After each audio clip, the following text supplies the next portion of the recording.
Good morning. I'm Michael Kovnat, and this is the Next Big Idea Daily, the podcast that helps you sharpen your mind in just a few minutes a day. Remember to sign up for our free newsletter using the link in the episode notes. Now, I'm sure you're very busy, and whatever business you're in, I'm sure you and your colleagues are working very hard. But for all that effort, does it ever feel like not that much is actually getting done? It's a common problem, and according to today's guests, the culprit usually isn't laziness, it's lousy workflow design. Emails that should have been meetings, meetings that should have been emails, half-finished and half-forgotten projects clogging up the system. In their new book, There's Got to Be a Better Way, How to Deliver Results and Get Rid of the Stuff That Gets in the Way of Real Work, MIT Sloan professors Nelson Repenning and Donald Kiefer argue there is a better way, and they're here to share it.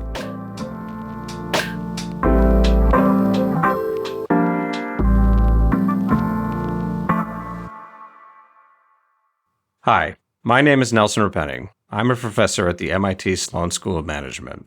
Our new book, There's Gotta Be a Better Way, represents a 30-year collaboration between an academic, me, and my longtime collaborator and industry veteran, Don Kiefer. Hi, I'm Don Kiefer. I'm the factory rat half of the team. I spent nearly 40 years in industry and now almost 20 years consulting and teaching around the globe. Here are our 5 big ideas. Big idea number 1. Start with a small piece of an important problem.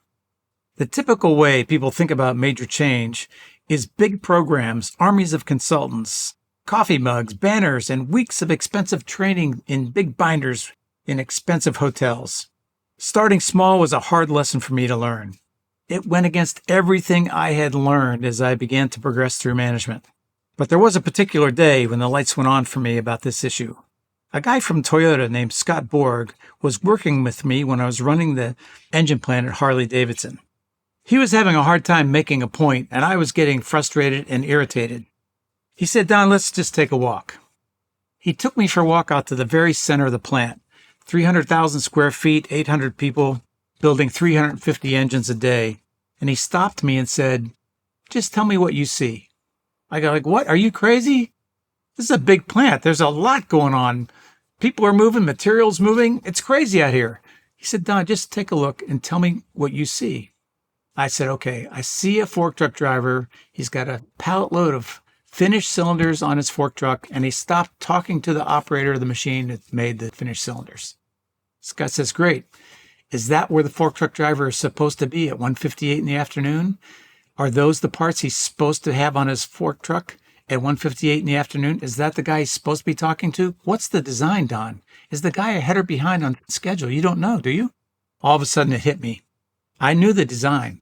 It was a terrible one.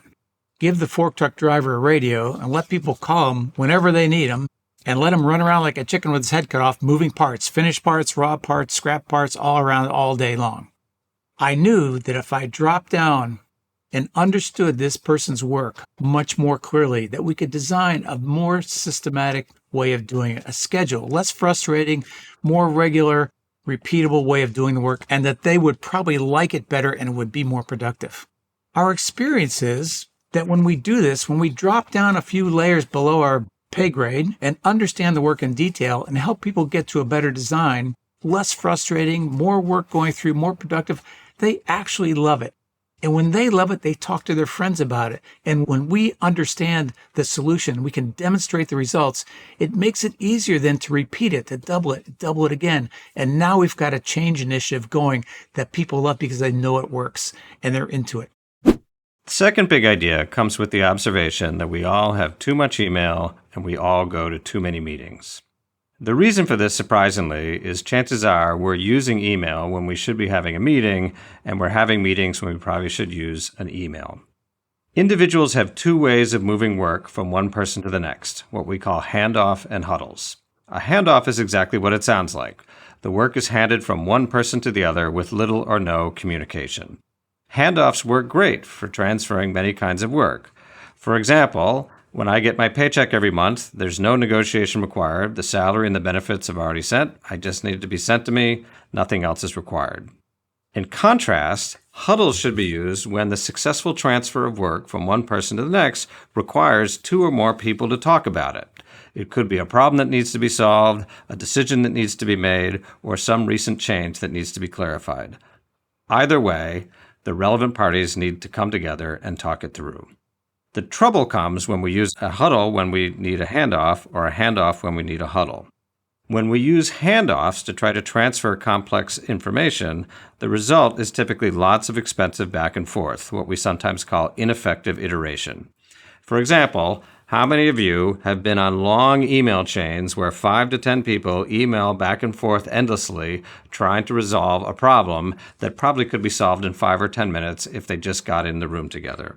Conversely, sometimes we use huddles when in fact all we need is a handoff. When this happens, what we get is a long, boring meeting when we're probably spending most of the time on our phones doing other things. How many of you have sat through a 50-page PowerPoint presentation or project update that reported no issues and needed no discussion? In those cases, please just email me the status report and I'll go through it if I need to. If you get this wrong, using handoffs when you should be using huddles and huddles when you need to handoffs, the result is you have lots of emails because you're solving all sorts of hard problems, but you're doing those emails early in the morning or at night because you spend the bulk of your day in long, boring meetings that don't get real work done. The next big idea is you are not in control. When targets are missed, adding more meetings, rules, and status reports gives you a false sense of security that you are in control, but you are not in control. The traditional approach of setting targets and adding punishment and oversight when they are missed not only doesn't help, it leaves you on the sidelines instead of in the game. It causes people to do more of what wasn't working and to make more private workarounds. In our approach, we move from just getting work done to making the discovery of better and innovative ways an integral part of the job. There are just 4 elements that make this change. Number 1, clear targets with an intent or a why that everyone understands. This allows people to make little decisions on the run every day that deliver what was intended rather than strictly what was said. Number 2, metrics that support and bound the main target so we ensure the desired outcome is delivered. For example, please reduce the cost 10%, but still deliver on time and don't let quality slip. Otherwise, people are prone to cutting corners and gaming the system just to get the lower cost. Number 3, make the activities in the plan explicit and visible to all so we can all see and start to tie the activities to the results. Number 4, real-time feedback to see if those activities are delivering as predicted. If they are, what can we do to do more of them or do them faster and better? If not, why not and what can we learn? This transformed the definition of success to just carrying out the plan to a series of well-thought-out experiments where learning can be rolled into the job day to day, and we meet the targets while we innovate along the way. This is the dynamic part of dynamic work design. Everything we learn, every problem encountered is a doorway into better and more innovative work. The next big idea is that often putting less work into the system will actually help you get more work out of it. Research shows that most systems are overloaded with too much work. R&D systems, for example, are notoriously overloaded, often having 3 to 5 times as many projects in them as they have capacity to execute. The workflow for most organizations look like a highway leading out of the city to the beach on a Friday afternoon.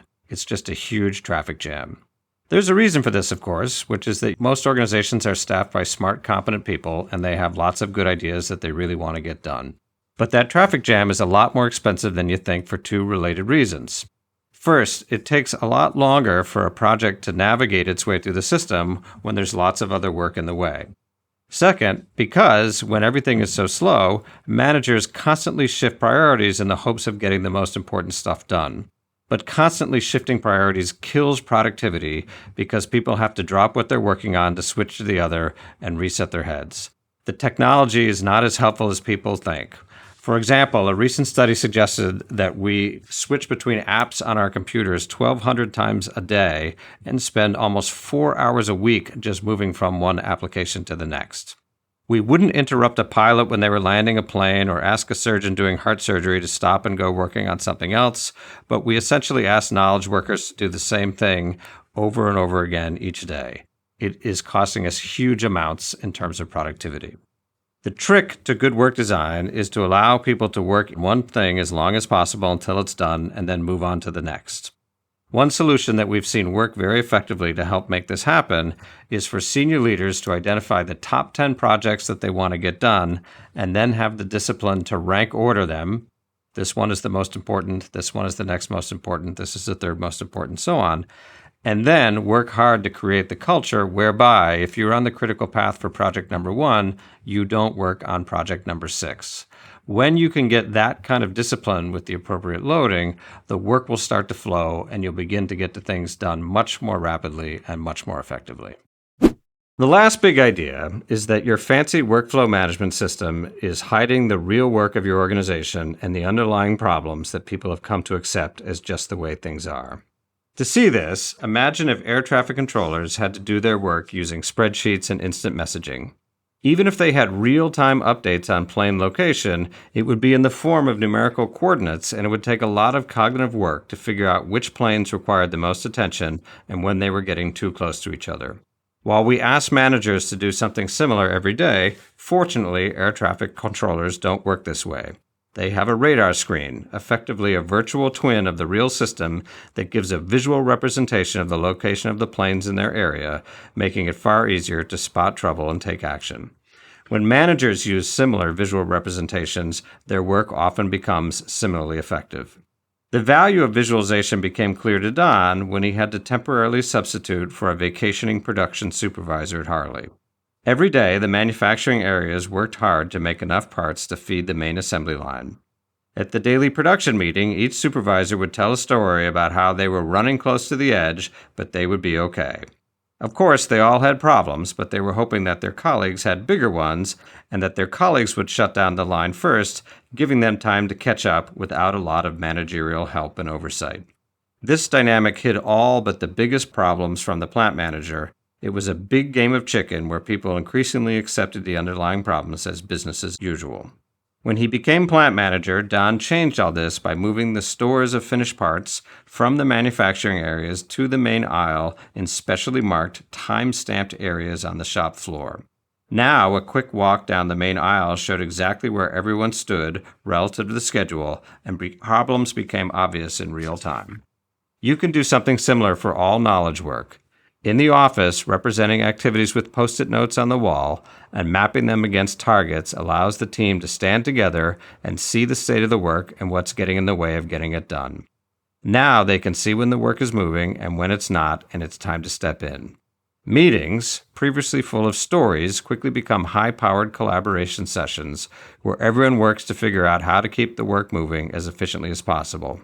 Having a common radar screen that shows the state of the most important work and the underlying issues brings clarity and accountability. Teamwork follows naturally, like HR snuck a secret collaboration drug in the morning coffee. What was once a game of chicken now becomes a cross between a board game and a jigsaw puzzle. Everyone is trying to figure out the rules and win the game. Thank you, Nelson and Donald. Okay, everyone, you can get a copy of There's Got to Be a Better Way using the link in the episode notes. And go to nextbigideaclub.com to find out about our hardback subscription club, where we send you the best new nonfiction books as chosen by our curators, Malcolm Gladwell, Adam Grant, Susan Cain, and Daniel Pink. Check it out at nextbigideaclub.com and use the code DAILY for a 20% discount. That's nextbigideaclub.com and use the code DAILY. I'm Michael Kovnat. See you tomorrow.